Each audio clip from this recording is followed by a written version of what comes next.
the flagship program in this state, right? And A bullshit. A bullshit. A bullshit. A bullshit.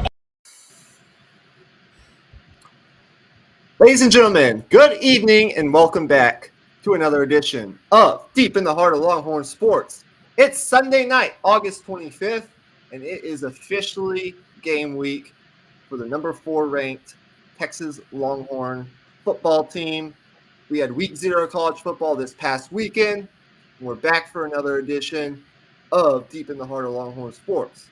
For you guys' information, this episode of Deep in the Heart of Longhorn Sports will be split into 2 videos.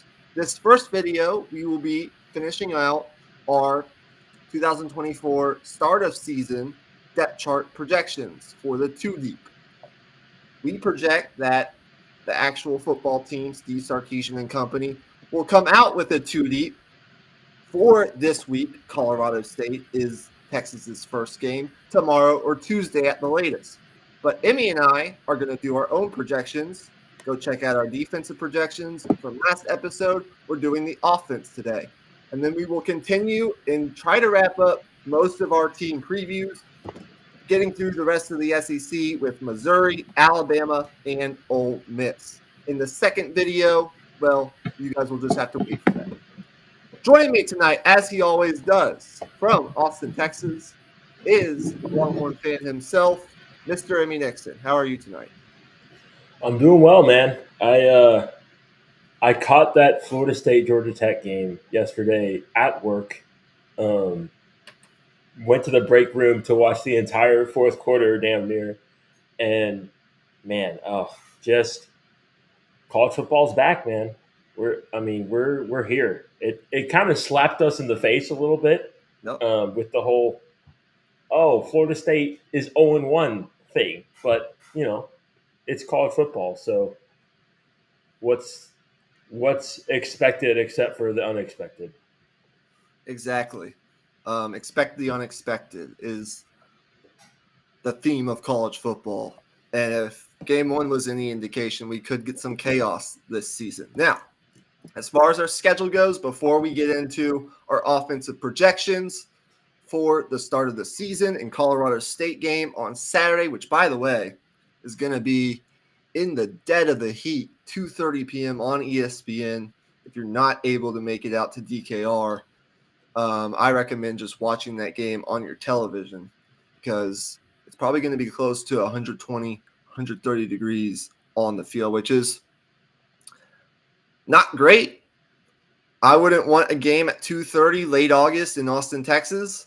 But it is a slight advantage for Texas given that they practice in this heat, and Colorado State obviously does not practice in anywhere near this heat. So, but before all of that, just remember, like the show if you are watching, whether you're watching live or later on. It helps the algorithm. And make sure you're subscribed. You might think you're subscribed, but if you're not and you like what we do here, make sure you subscribe. So, the protocol for this exercise is same as last episode. We're in our team meeting. I'm Steve Sarkisian. Emmy is going to act as the position coaches for each position, or vice versa. And we have to release a depth chart tomorrow, so we got to get this done. Let's go ahead and get into the offensive projections for this week. So, we made the font a little bigger this week, so hopefully everyone can see that a little better. As you can see on top, we have what we projected last episode for the defense. So, Emmy Nixon, you are now Kyle Flood. You are the offensive line coach of the University of Texas. We're going to start on the first team, of course. Our front lines, we pretty much know what that is, right? Jake Majors is going to start at center. You would agree with that, right? Yep. As long as he's healthy, which he needs to stay healthy, he will be our starting center. At right guard, we're going to have DJ Campbell after the season he had last year. Really started to come on at the end of last year. Do you agree with that? Yep. Easy. Right tackle, the X factor of the offensive line, in our opinions, got 1 start last year. We believe in him. We believe in his ability. He's down to 335 in the best shape of his life, Cam Williams. You would agree with that, correct? Yep. Left tackle, we all know who that's going to be. A projected first-team All-American, a projected top 5, top 10 pick in next year's NFL draft, Kelvin Banks. And then at left guard, we're going to have Hayden Connor, who's been the projected starter there. So, as we look at our starting offensive line, you have to feel really good about that. Again, this offensive line returns 4 starters, and we feel really good about our experience and our depth behind our frontline starters, for that matter, which we'll get to here in a little bit. But we're going to finish out the rest of the offense. So I don't know what's going on here with this little Google sheet. Quarterback, it's Quinn Ewers. Yep. Pretty simple there. He comes back for his 3rd season as a starter in the same system. We expect him to be kind of in Heisman contention. There's high expectations for Quinn this year. The key will be staying on the field. All right. Let's go ahead and fill in running back since we know who that's going to be. It's going to be Jadon Blue with the injury to CJ Baxter, getting the first team snaps. Now we get to the conversation that we really want to have on this episode, which is the wide receivers and the tight ends. So, Emmy Nixon, I've been talking a lot.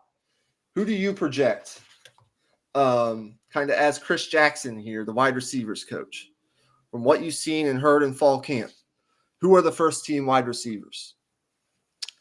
Well, to me, the 2 guys on the outside, it's gonna be guys moving around. Obviously, we're gonna have a 6-man rotation, but the 3 guys as our starters, I see Isaiah Bond and Jonte Cook starting on the outside. You have anything to say about either of those guys? We haven't really talked Bond, about. I think it's all about just hands and consistency with him, man. Like there's no question he can get open on command down near, and Sark is going to get him looks in space within 10 yards of the line of scrimmage. It's just whether or not he's able to continue to break tackles and be a threat in the run after catch game like he has been. And then Cook, from everything we've talked about all offseason, it's just all about his release off the ball. Like, you can't touch the guy. Like, good luck pressing this dude.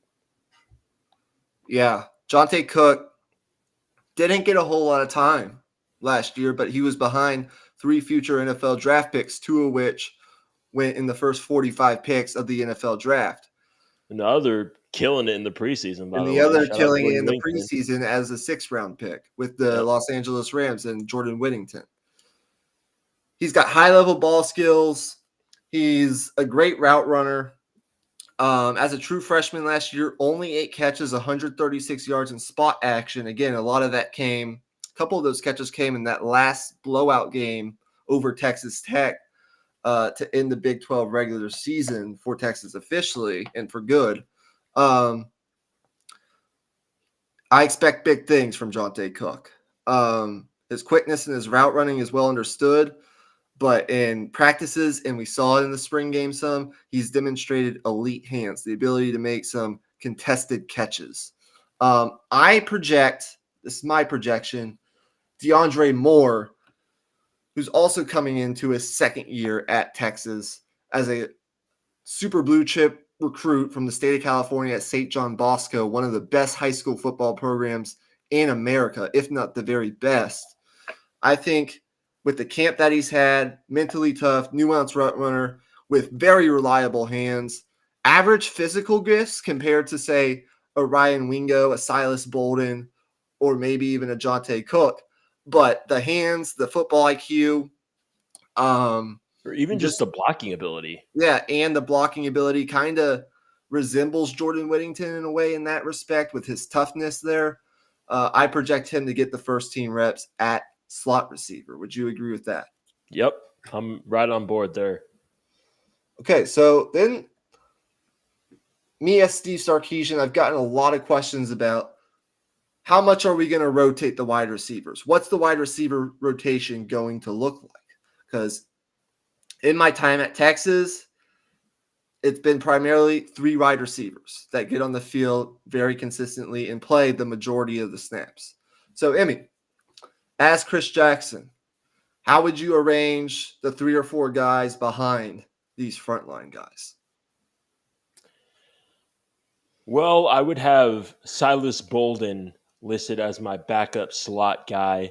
I think in terms of the screen game, manufactured touches, that's all going to be a given within Sark's offense. But also just what he's shown in camp as a guy who just plays bigger than his size. He's not who he's listed as.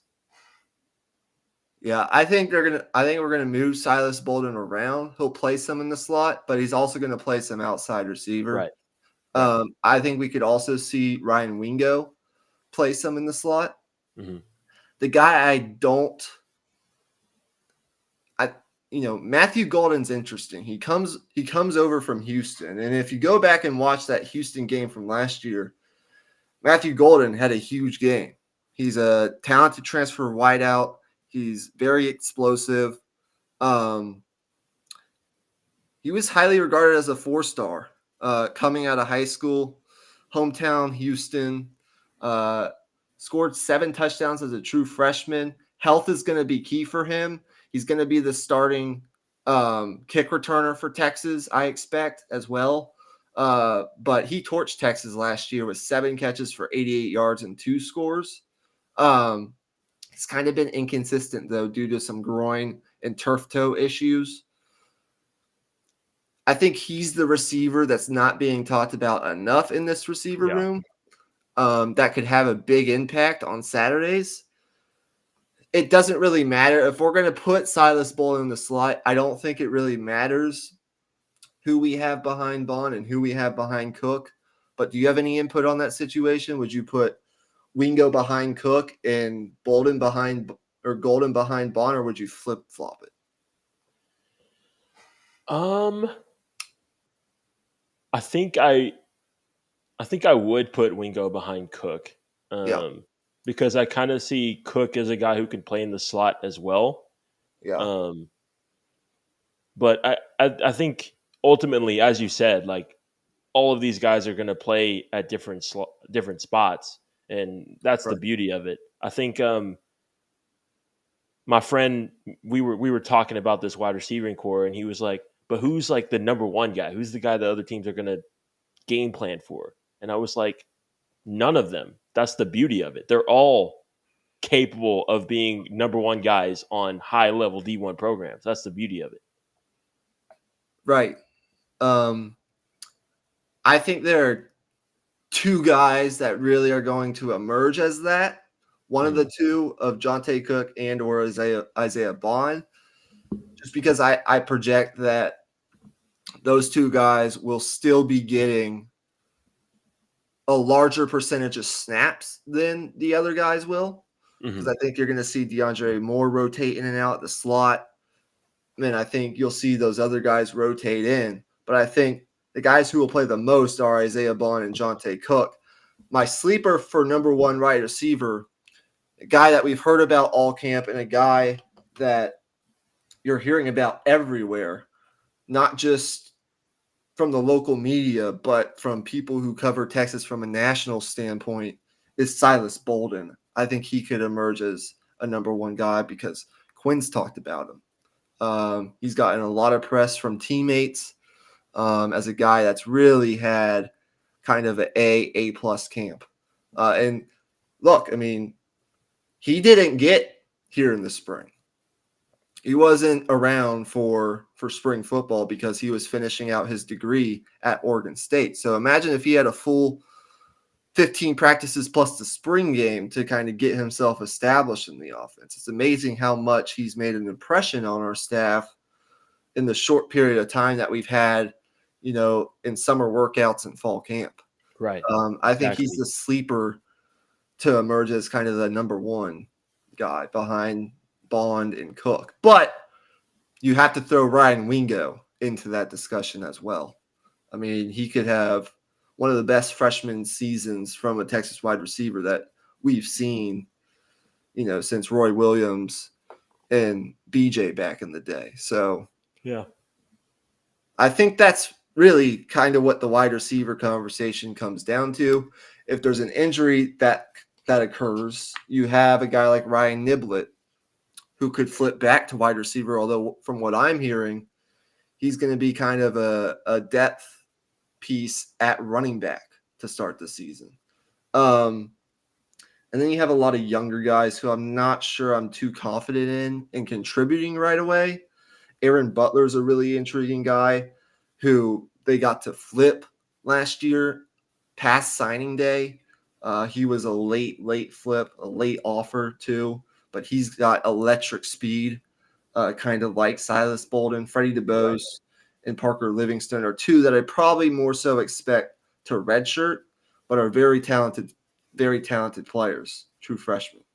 So I think that's about it for the wide receiver room. Now, for running back, we've talked about this a lot already with the injuries that have come down. I think it's primarily Trey Wisner to start out the season behind Jadon Blue, and then you'll see Jared Gibson, the freshman running back, get a lot of the third team reps. Right. So I'd put Trey Wisner in this position, but do you agree with that? Yeah, I definitely agree with that. Okay. And then, by the way, I thought we should mention The transfer. the transfer, Belton Gardner, or VJ Gardner, as they're calling him. Started his career at Kansas, and then for the last 2 years has been at SMU. He's a guy that's got talent. He's got experience playing the running back position at two now Power 4 schools. SMU wasn't before, but now they are. So he's got Power 4 experience. I don't expect him to be a big-time contributor right away. He's got to get acclimated to the team, learn the offense. But it now gives you another experienced player at the running back position who's played years of college football, a guy that you can bring in as a grad transfer, that if, say, Trey Wisner goes down or even Jared Gibson goes down, you have an experienced guy, and then you have Ryan Niblett behind him. So Yeah, but the thing I'd say is like, if we're having to rely on him, something has gone wrong. Mm-hmm.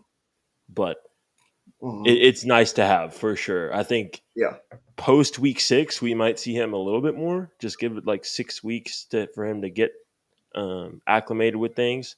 And if he shows out in practice, then who knows? Maybe he will get some reps. Yeah, a couple weeks from now, when Texas is about to go into SEC play the week before they play Louisiana Monroe, that game could get out of hand very quickly. You could see him maybe in late third quarter or fourth quarter of that game get some touches once he's kind of acclimated a couple weeks in. You could see him in a couple other blowout kind of scenarios. I think at the end of the day, he's going to be a guy who will probably finish with around 200, 300 yards from scrimmage as a grad transfer. Doesn't play a ton. If he has to play a ton, as you mentioned, it's probably not a good thing. And that's not a shot at him. It's just the way that it is.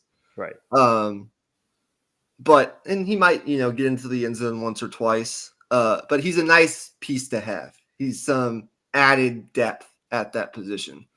Tight end is one we haven't talked about yet. In my opinion, I think this is a Gunnar Helms going to start, and then Amari Niblack or Juan Davis, who we've heard's had a great camp, will be the number 2 tight ends that rotate in.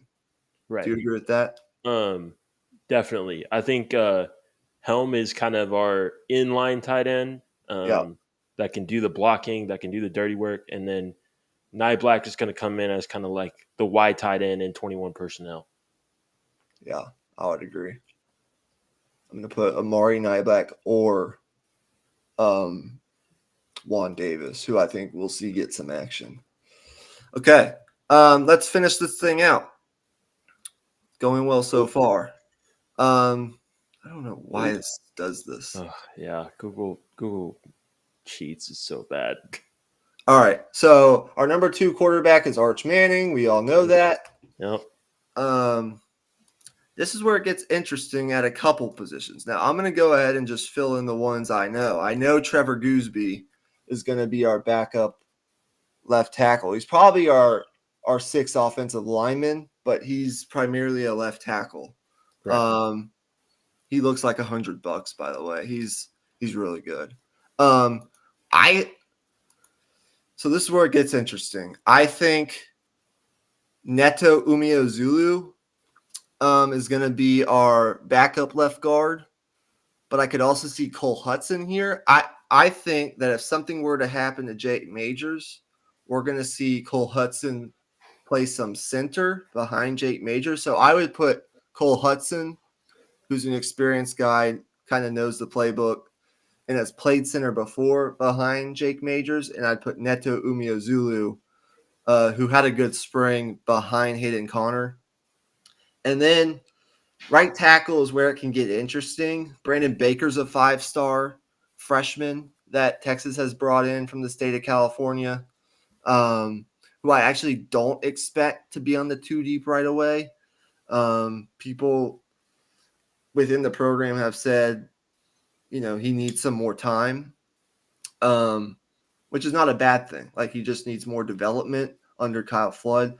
I actually would project Andre Kojo to play some right tackle behind Cam Williams. And then DJ Campbell, I don't know, I had to look at my offensive line depth chart here. I'd probably say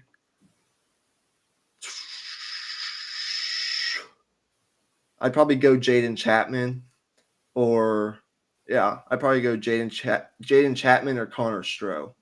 Probably Jaden Chapman, since he's got some more experience. So that's how I see the offensive line playing out. The wild card, I think, is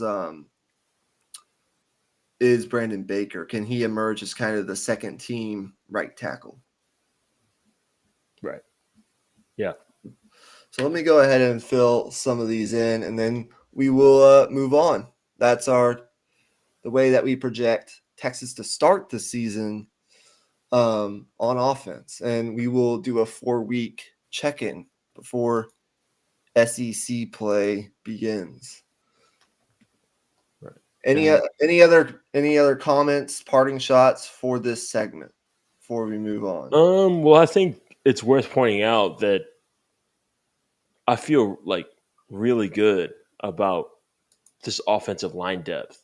I think Gooseby is really solid, has looked great in camp, as you mentioned. Even Andre Kojo has showed signs of like being really solid as like a young player. I feel really good about it. I think you could do a lot worse, that's for sure. Yeah, absolutely. All right. So that's it for our 2024 offensive depth chart projections. Hopefully you guys enjoyed that segment. Now we are going to wrap up video number 1 by flying through some team previews. Emmy, are you ready? Yep, let's get it. You want to start with Ole Miss, Alabama, or Missouri? Let's start with Alabama. Okay, go ahead. Thoughts on Alabama overall? Well, Nick Saban left. Yep. You retired. And retired. Sorry, my bad. Homie dipped. He was like, "Fuck this." Never mind. Yeah. He's now on College Game Day, by the way. Right. Where he belongs, by the way. Great fit on College Game Day, gotta say. Yep. But man, the hysteria around, Alabama's in trouble, blah, blah, blah. All of that got shut up so quickly. Kalen DeBoer, I think, is a home run hire. And if we're talking about just how last season went, obviously Jalen Milroe was the story, his development. The defense came around late in the year as well. Yep. And they were one play from, well, not one play, but overtime going the other way from being in the national championship game and possibly winning a national title. So now with Kalen DeBoer, who has won every place he has been, I mean, I'm just excited to see what he does with Jalen Milroe because he's like we've kind of compared him to Jalen Hurts before. And like, I kind of see it in a similar way. It's just yet to be seen whether or not he's going to have the development track of Jalen Hurts. Because Jalen Hurts, as we know, developed year over year over year significantly. So if Jalen Milroe can do that, we're looking at a possible Heisman candidate. Absolutely. He's certainly a wild card for the Heisman. I want to point out a couple things with this Alabama roster, which, by the way, still ranks as a top 4 roster in terms of the amount of super blue chip talents, whether they get them through the portal or through high school recruiting that they have on this roster, right up there with Texas, Ohio State, and Georgia. That's kind of the top 4 composite on paper most talented teams in college football, even with the max exodus that happened after Nick Saban retired. What could be the pain points, though, for Alabama? As you know, last year, I think it kind of was the gelling of the offensive line or the struggles of the offensive line that a lot of people projected to be one of the best in the country, but struggled early on in the season to protect Jalen Milroe. Jalen Milroe, of course, in his development as a young quarterback, got a lot better towards the end of the season. That put him in New York. You know, I think for the Heisman presentation, I think he was one of the final 4.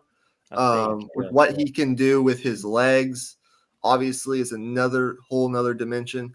This year, I think when you think about, you know, kind of the what could be weaknesses to start out for Alabama. There are questions on the back end of their defense. They have the least experience in this part of their roster after losing multiple players to the NFL draft and to the transfer portal. They still have a wealth of talent here, but it's a lot of inexperience. The most important piece to me is going to be Malachi Moore, who's a returning captain for this team and an all-SEC level player. He's going to be the leader of this group. He's going to be kind of their nickelback or that versatile, you know, secondary piece. So it's good that they have him back, but remember what they lost. I mean, Caleb Downs transfers out and goes to Ohio State. We talked about that last episode. They did bring in some talent through the portal that I like. They get a transfer from USC and 5-star Domani Jackson, who I think will start at one corner position. There are other options here. Deshaun Jones is a Wake Forest transfer. They have a couple freshmen with the way that they've recruited that could start. Again, a lot of talent. They get Keon Sabb to start at safety.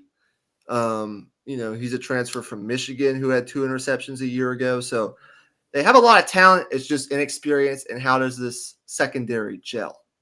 And then I guess some of my other questions for Alabama, that's probably the main one. I want to see the offensive line still, which has new pieces on it. You lose J.C. Latham. You lose J.C. Latham.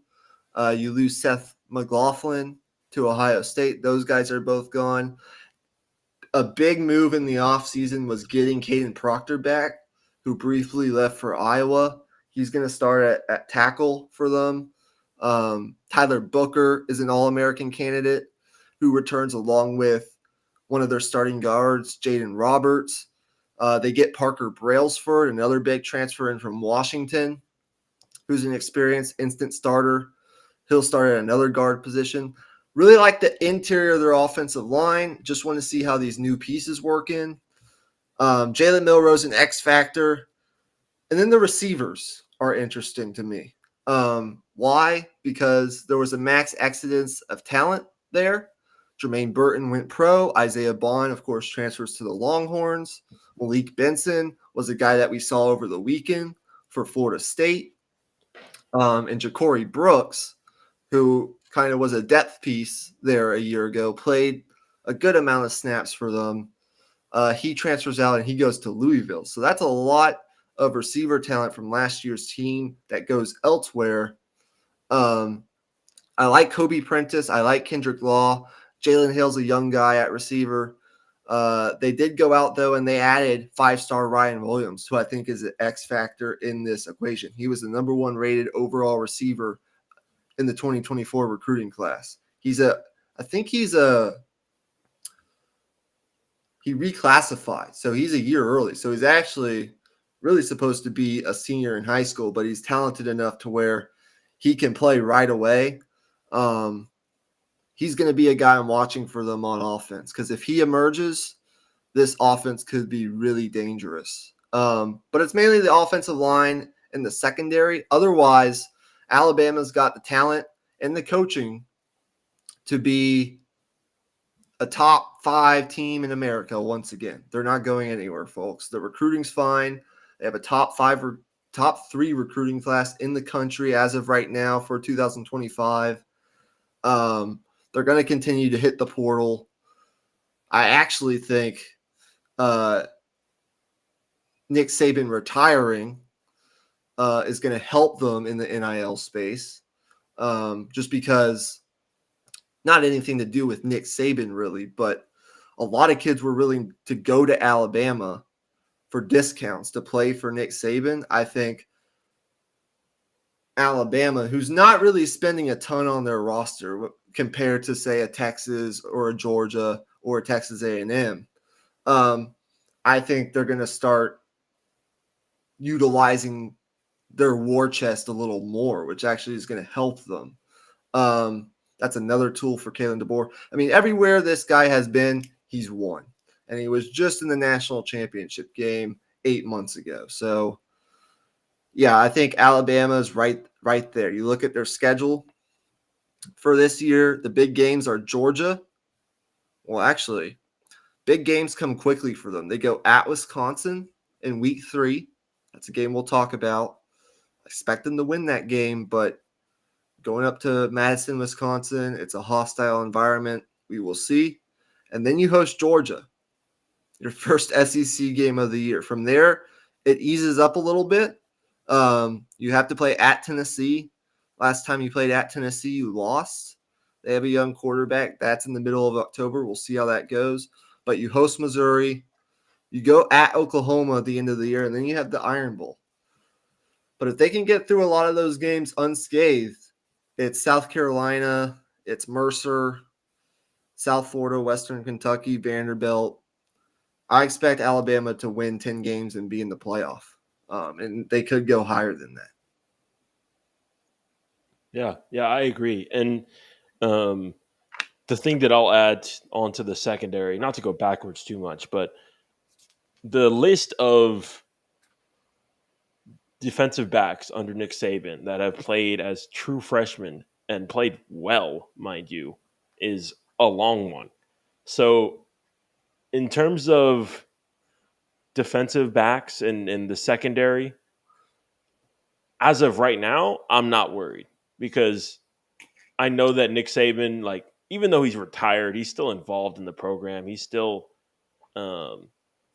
advising here and there, dropping in at practice, giving pointers. So I still feel very confident that this secondary is going to figure it out. Maybe not in week 1, but if we're sitting here in week 6 and maybe they give up big games against Georgia or like a Tennessee or something, then maybe we'll talk. Yeah, a couple other things I want to mention. Deontay Lawson is a linebacker. I think he's an All-American candidate. I think he's poised to be a pivotal figure in Kane Wommack's defense, especially as the team navigates to a new scheme. This defensive side of the football is kind of brimming with some inexperience. I think Lawson's role becomes even more critical. He's going to be one of the best linebackers in the SEC, or he could emerge as that. 67 tackles and 3 sacks a year ago, but it was injuries that kind of derailed what could have been an all SEC caliber campaign for him. He's an X factor on defense, and then on offense, running back. You lose Roydell Williams, who we saw in yesterday's game, transfers to Florida State. You lose a couple other running backs in this room. Jam Miller, he appears to be poised for a breakout junior season. Didn't get much action a year ago, 41 carries for 201 yards, but I think Kalen DeBoer will be able to utilize him, and I expect him to rack up some significant yardage behind this huge offensive line. If there's one thing about this offensive line, they're massive. And so he'll run behind those offensive linemen, and like Alabama always does, they'll be pounding the football.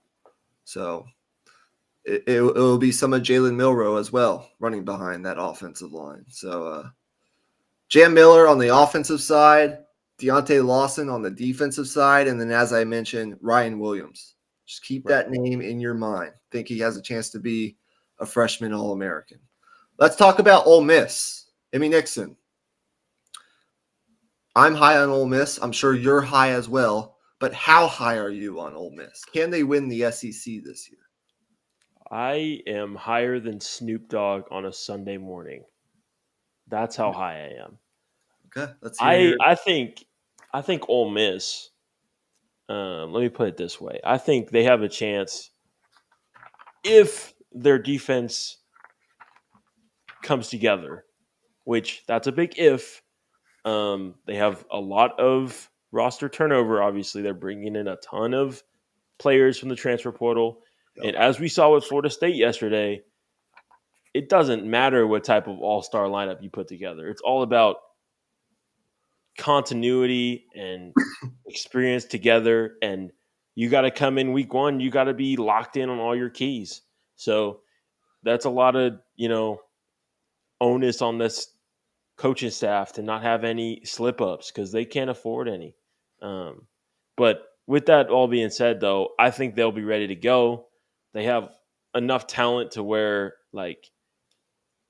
even if this defense falters early on in the season from a secondary standpoint, pass defense standpoint, I think they'll still be good enough to where they'll be able to navigate those falters, I guess, early on this season. Yeah, for those out there that don't know, Ole Miss has been a really good program under Lane Kiffin. This is Lane's, fifth year, I believe, at Ole Miss. In 4 years, he's 34-15, and they average about 10 wins a year. So they've been really good. They were last year, it was their first ever 11-win season in program history. And the way that they finished the season really generated momentum for them going into the offseason. They win the Egg Bowl, and then they go on to play in a New Year's Six Bowl. Not in the playoff, of course, but go on to play in a New Year's Six Bowl, and they beat a top 10 team in Penn State in that bowl game. They dropped 38 points and 540 yards of offense, which was nearly triple what Penn State was averaging for the season. So we know how good they are on offense. We know Lane's going to have a good offense. It's really about how do some of these transfers, particularly on the defensive side, how good can they be? But real quick on the offense. By the way, talent acquisition for Ole Miss, they're really in it in the NIL game. They're one of the better schools in the SEC in NIL. They're really using that to their advantage, particularly in the portal. Ole Miss, they recruit good players out of high school, but they're not recruiting at the level consistently that Texas, Alabama, even like an LSU is recruiting. Top 10 classes year after year after year. They're going to have to be a program that kind of relies more on the transfer portal in that respect. And they've done a fantastic job. And that's where a lot of the skeleton of this roster is built. And it's not a bad thing. If a lot of these players pan out, Ole Miss can make a run at a national championship. But 26 4-star and 5-star level transfers over the past 3 cycles. That's the most in the country. So they've done a fantastic job in the transfer portal. On offense, 14 starters return, top 15 offense, top 10 passing offense a year ago. They have Jackson Dart back. I expect him to be a top 5 quarterback in the SEC, maybe like a top 8 guy in the country. They have a ton of weapons. We don't really need to belabor that point. It's really about this defense. Pete Golding, who came over from Alabama before last year, is their defensive coordinator. 5 starters return, but they add 5 transfers from Power 5 schools that will look to make immediate impact. The headliner being Walter Nolan, who's a 5-star back in the 2022 recruiting class, signed at A&M in their number 2 or number 1 overall rated 2022 class, which kind of fell flat on its face, as we now know. He was kind of the number 1 overall transfer in the cycle. NIL helped with his recruitment, but he's going to need to be an instant impact defensive lineman. They bring in an edge rusher from Florida. I can't say his last name. I just call him Prince U, who led Florida in tackles for loss, sacks, and quarterback hurries. Him and Walter Nolan kind of man their front line. And then you look at, what else they brought in the portal. It's impressive.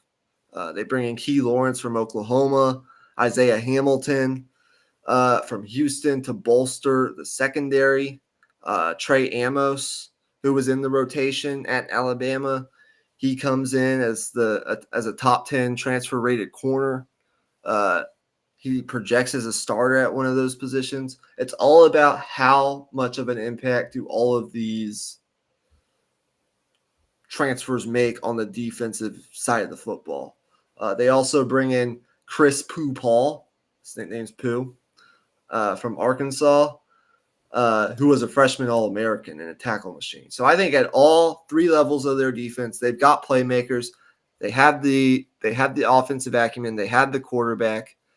You look at their schedule. I mean, you go down it. It's the key games for them are going to be at LSU, one of the best games of the college football season, on October 12th. Going into Death Valley, I expect that to be a primetime game. You play Oklahoma, but you get them at home in what's a brutal stretch for OU that involves Texas and some other tough games, going at Tennessee. And then Georgia, who's really been, Georgia and Alabama have been the hump that Ole Miss hasn't been able to get over. And so that Georgia game at home on November 9th could be 2 undefeated teams playing in that game. How likely is that? I don't know, but maybe. That could be one of the biggest games of the season. But you look at their schedule, it's not easy. There's no easy schedule in the SEC, but it's certainly manageable. They don't have to play Texas. They don't have to play Alabama. So I like it. They don't have to play Tennessee. And I expect big things for them. Yeah. It's a playoff or bust. They've kind of gone all in here, as you mentioned. So it's we'll see. I mean, Lane Kiffin's going to show his worth this year for sure. Yeah. All right. You know what? Let's go ahead and knock out Georgia. Let's knock out Georgia here.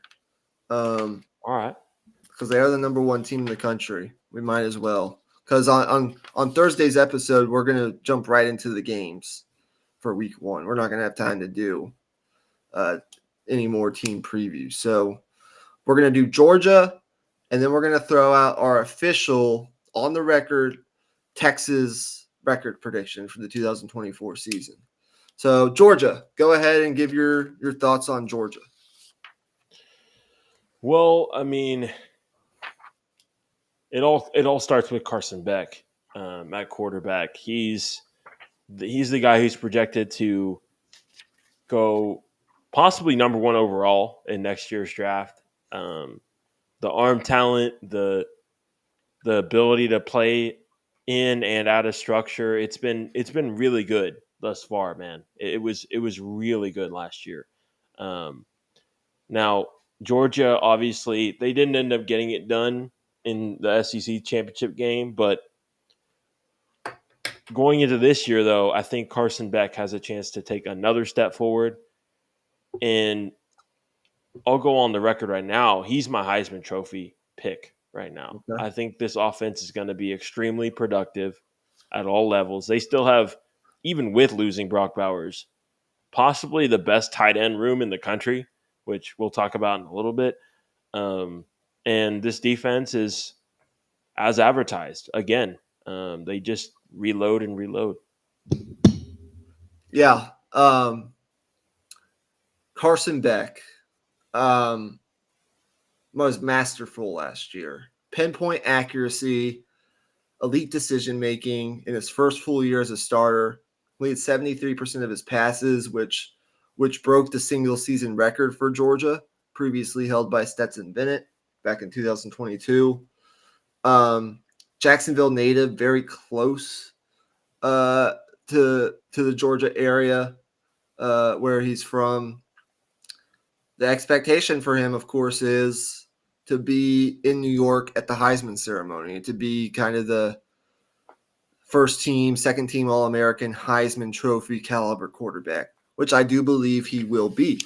Reasons being, number 1, this offensive line is going to be fantastic.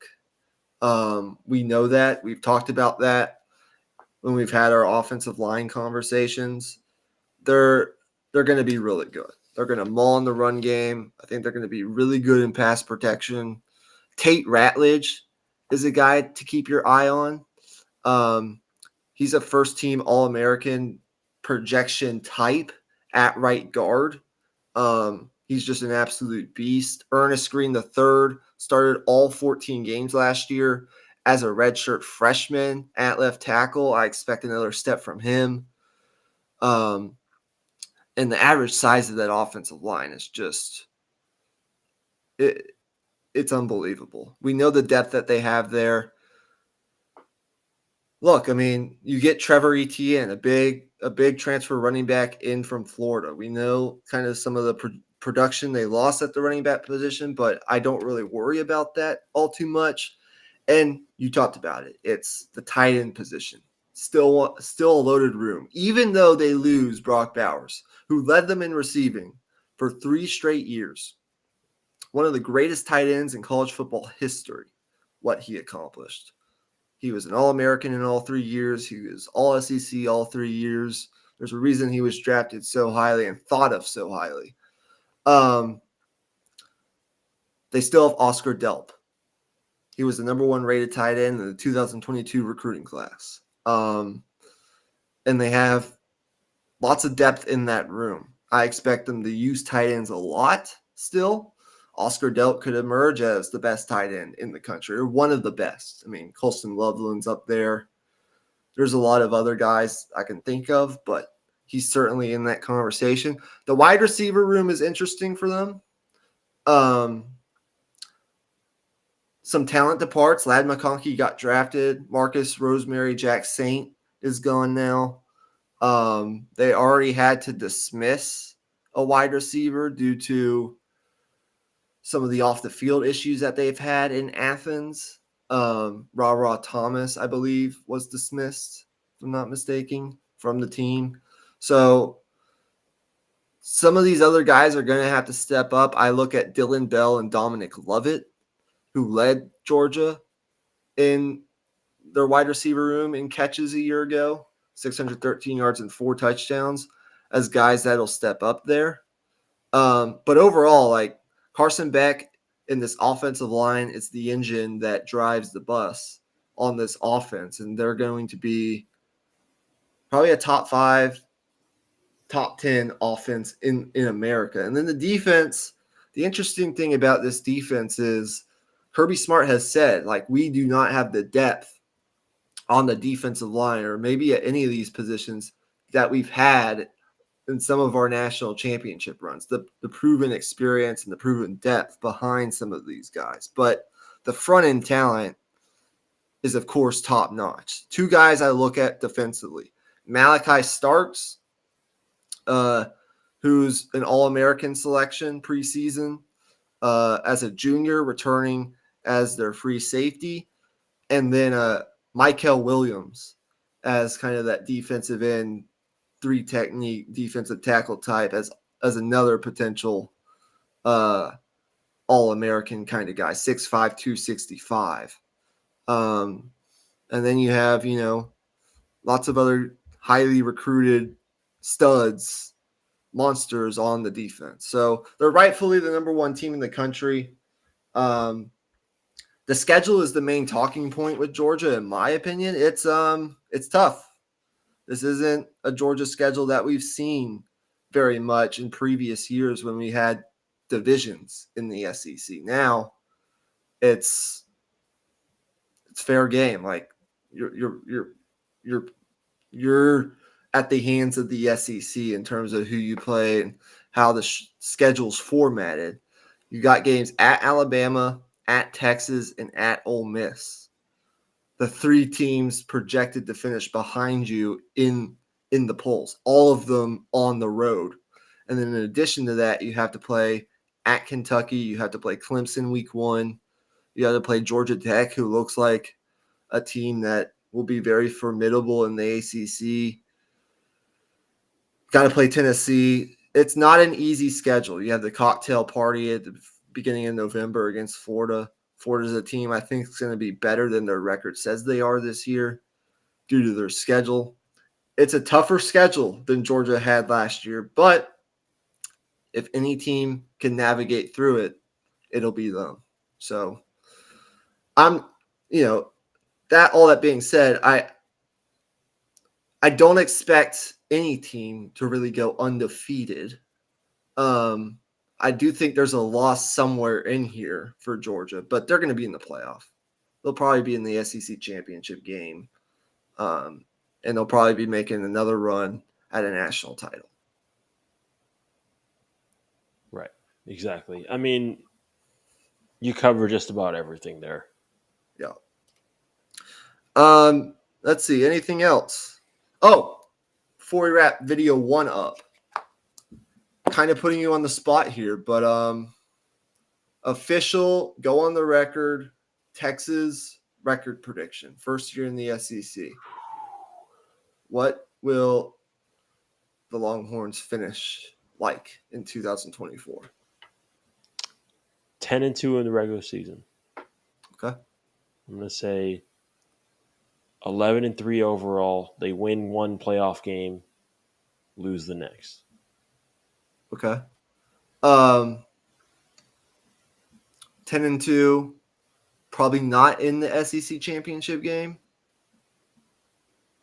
because there could be a scenario where they lose 2 games, but one of those losses is to Michigan, so that doesn't count against their conference record, which would still allow them to be. Who do you project the losses coming to in the regular season? I was going to say Michigan and Georgia. But I mean, if we lose to Michigan, it's not the end of the world. I think if anything, it might give us a kick in the ass to where we can come into Georgia a little bit more focused. In fact, you know what? So who do you have in the SEC title game? Is it Ole Miss, Georgia? I have Bama and Georgia Okay. in the SEC title game. Okay. For me, I'm gonna go 10-2. I think that's a good record prediction. I feel very confident about that. I feel the Georgia game's going to be close, but they'll probably lose that game. And then I actually foresee a loss to a game that we probably should win. Yeah, you know what? I'm actually going to change my prediction. I'm going to say 10-2 still, but I'm going to say we lose to Georgia and one of A&M or Oklahoma. Okay, I'm going to say Texas fans aren't going to like this. I'm going to say we lose to Georgia. We're 10-1 going into College Station. That could be like a 9-2, maybe even a 10-1 Texas A&M team. We pretty much have our playoff fate locked up at that point. I mean, both teams would, if assuming both teams were 10-1, both teams would probably be in the playoff at that point, depending on what the rest of the country looked like. And I'm going to say we lose in College Station to the Aggies. I'm going to say Georgia and then at A&M will be our losses. And I think we win 2 games in the playoff as opposed to one. On that note, dude, I got a question for you. Do you think we're going to see college football teams rest starters in the last week of the regular season? I think that's a real possibility. Funny you ask it, because I was watching Josh Pate's show tonight before the podcast, and that was a what if scenario that he talked about on his show. I think it's within the realm of possibility. The example that Josh Pate threw out was like Clemson going on the road to South Carolina, say they're, I don't know, 10-1. The loss being to Georgia in week 1, a loss that doesn't count against their conference record. Say they run the table after that, and they're pretty much, we'll see at that point, like they'd be in the ACC championship game, win or lose to South Carolina. And that would be kind of the only game that would matter at that point, because then you get the automatic bid in the first round bye. A 10-2 ACC, a 10-2 ACC team, if you lose that game, you're still in the ACC championship game, but a 10-2 ACC team is very iffy whether or not they would get in the playoff. It's a possibility, but then it's like, we're going to rest our starters in a rivalry game, one of our biggest games of the year, within the program. We could see it, absolutely. It's just an unknown because we've never seen a season like this. We've never seen a season with so much on the line and so many teams, still getting their hopes up in the last week of the regular season and hopes. I mean, I could see Notre Dame doing it. Yeah. You could see it. Absolutely. We'll see what happens. It's in the realm of possibility. I hope it doesn't happen. Yeah, me neither. That would suck. It could happen in a couple places for sure. All right. Wrap this one up in about an hour. Any parting shots? My parting shot is be sure to tune in to our second episode tonight. We've got something fun planned from the beautiful brain of yours truly. So stay tuned. Absolutely. Stay tuned for part 2 of tonight's Deep in the Heart of Longhorn Sports episode. We'll be going live here in about 10-15 minutes once we take a break and gather everything that we need. But until then, it's officially game week, people. He's Emmy Nixon. I'm Michael Ween. And we'll see you on the next part of Deep in the Heart of Longhorn Sports. Hook 'em and peace out.